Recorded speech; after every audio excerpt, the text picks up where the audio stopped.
ये कहानी है रानी रामपाल की, इंडिया की वुमेन्स हॉकी टीम की कैप्टन। रानी की जिंदगी एक इंस्पिरेशन है हर उस इंसान के लिए जो सोचता है मेरे पास रिसोर्सेज नहीं है तो मैं लाइफ में क्या कर सकता हूँ। रानी के पापा टांगा चलाते थे जिससे वो रोजाना सिर्फ 80 रुपए कमाते थे। माँ मेड का काम करती थी। उनके घर में 3 टाइम का खाना मिलना जैसे एक लग्जरी था। बारिश होती थी तो घर के अंदर तक पानी आ जाता था। घर में बिजली नहीं रहती थी और रात भर कान के पास मच्छर घूमते रहते थे। और रानी सोचती क्या मैं जिंदगी से कभी बाहर निकल पाऊंगी। और आखिरकार उन्होंने अपनी लाइफ बदली। रानी की लाइफ चेंज हो गई हॉकी खेलकर। पर उनकी जर्नी इतनी आसान नहीं थी। रानी सिर्फ 7 साल की थी जब उन्होंने हॉकी खेलना शुरू करा था। शुरू में जब उन्होंने माँ बाप से कहा कि उन्हें हॉकी खेलनी है तो उन्होंने मना कर दिया। कहा लड़कियां घर का काम करती हैं, स्कर्ट पहनकर खेलने नहीं जाती, लोग क्या कहेंगे। रोज माँ से कहती बस एक मौका दे दो, अगर फेल हुई तो कभी नहीं खेलूंगी हॉकी। और फिर एक दिन माँ ने उसे चुपके से अकेडमी भेज दिया। पर वहाँ भी रिजेक्शन मिला।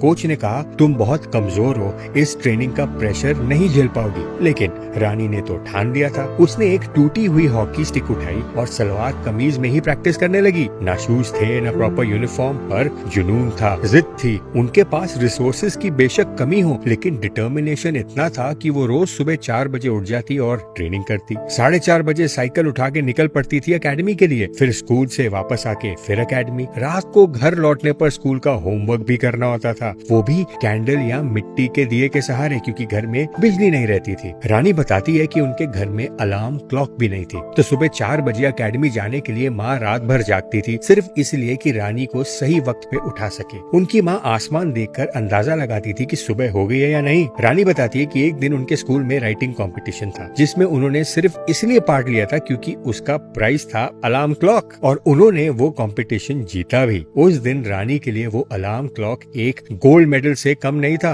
कई सालों तक रानी ने इसी तरह मेहनत करी। कोई संडे नहीं, कोई फेस्टिवल नहीं, कोई शादी पार्टी नहीं, उसका सिर्फ एक गोल था, इस जिंदगी से बाहर निकलना है। कोच बलदेव सिंह ने उनकी डेडिकेशन देखी। एक दिन कोच ने रानी से कहा तू सही में हॉकी खेलना चाहती है? जब रानी ने हाँ कहा तो कोच ने उसे शूज, किट और डाइट देना शुरू कर दिया। अपने घर में रख लिया ताकि रानी अच्छी ट्रेनिंग और न्यूट्रिशन ले सके। और यहीं से शुरू हुई एक असली चैंपियन की जर्नी। सिर्फ 14 साल की उम्र में रानी ने इंडिया के लिए इंटरनेशनल डेब्यू किया। 15 साल की उम्र में वर्ल्ड कप में खेला। जब रानी ने अपना पहला टूर्नामेंट जीता तो उसे 500 रुपए मिले थे। वो पैसा रानी ने अपने पापा के हाथ में दिया। उन्होंने कहा मेरे हाथ में कभी इतना पैसा कभी आया ही नहीं। रानी के लिए ये सिर्फ पैसों का मूवमेंट नहीं था, ये एक इज्जत का मूवमेंट था। रानी की गेम के साथ लीडरशिप क्वालिटीज भी चमकने लगी। वो सिर्फ फॉरवर्ड नहीं थी, मिडफील्ड में भी इक्वली स्ट्रॉन्ग थी। एशिया कप, एशियन गेम्स, कई बड़े टाइटल्स जीते और एक नए एरा की शुरुआत करी वुमेन्स हॉकी में। और फिर 2016 में रानी ने टीम इंडिया को रियो ओलंपिक्स के लिए क्वालिफाई करवाया। 36 साल के बाद 2021 में टोक्यो ओलंपिक्स के दौरान रानी की कैप्टनसी में इंडिया ने अपना सबसे हिस्टोरिक परफॉर्मेंस दिया। 4th position,